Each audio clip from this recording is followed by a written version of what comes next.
Qu'il te reste une chance ou pas de passer le concours, je pense que ton sentiment sera le même. Rater un examen après avoir vécu une année aussi rude, c'est très dur mentalement. Et justement, j'aimerais commencer par dire, accepte de prendre le temps qu'il te faut.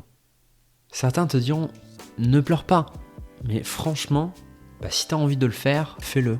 Si t'as envie d'être triste, sois triste. Si t'as envie d'être en colère, sois en colère. T'as le droit. En fait, il n'y a aucun mal à ça, on a le droit de ressentir des émotions négatives et laisse-les exister le temps qu'il te faut, jusqu'à ce que tu te sentes prêt à passer à la suite. Alors oui, tu vas sûrement remettre en cause ta valeur, penser que tu es nul et avoir la sensation d'avoir échoué ta vie. Mais est-ce que tu as vraiment échoué ? Tu sais, plein de gens ont échoué à leur scolarité et accompli de grandes choses.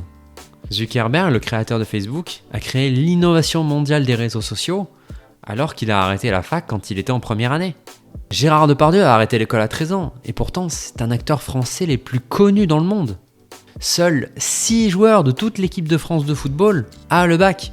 Pourtant, je pense que chacun d'eux se fait plus d'argent que toi et moi réunis. Ce que j'essaye de te dire, c'est que tu peux pas encore juger ta vie alors que t'en as vécu qu'une infime portion.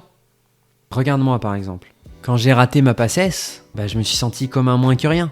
Franchement, j'avais l'impression que j'arriverais à rien dans ma vie.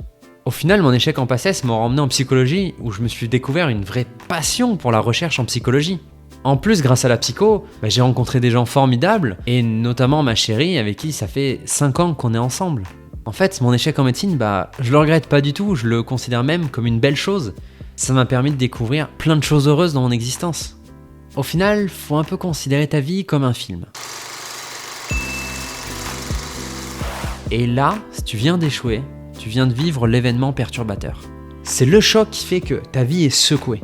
Mais là, on se demande, est-ce que le héros va se relever ?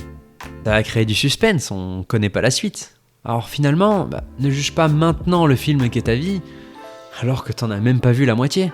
Laisse-toi un peu de temps pour découvrir la suite, avant de dire que le film est nul.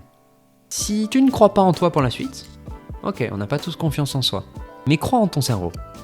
Ton cerveau s'adaptera toujours pour te rendre heureux. Je dis ça parce que des expériences ont analysé le bonheur des personnes qui avaient vécu un accident traumatique, c'est-à-dire la perte d'une jambe ou d'un bras. Ces individus-là sont tristes pendant un certain temps. Puis, le cerveau fait son taf et s'adapte. Et au final, des mois plus tard, ces nouveaux handicapés sont tout aussi heureux que les personnes qui ne sont pas handicapées.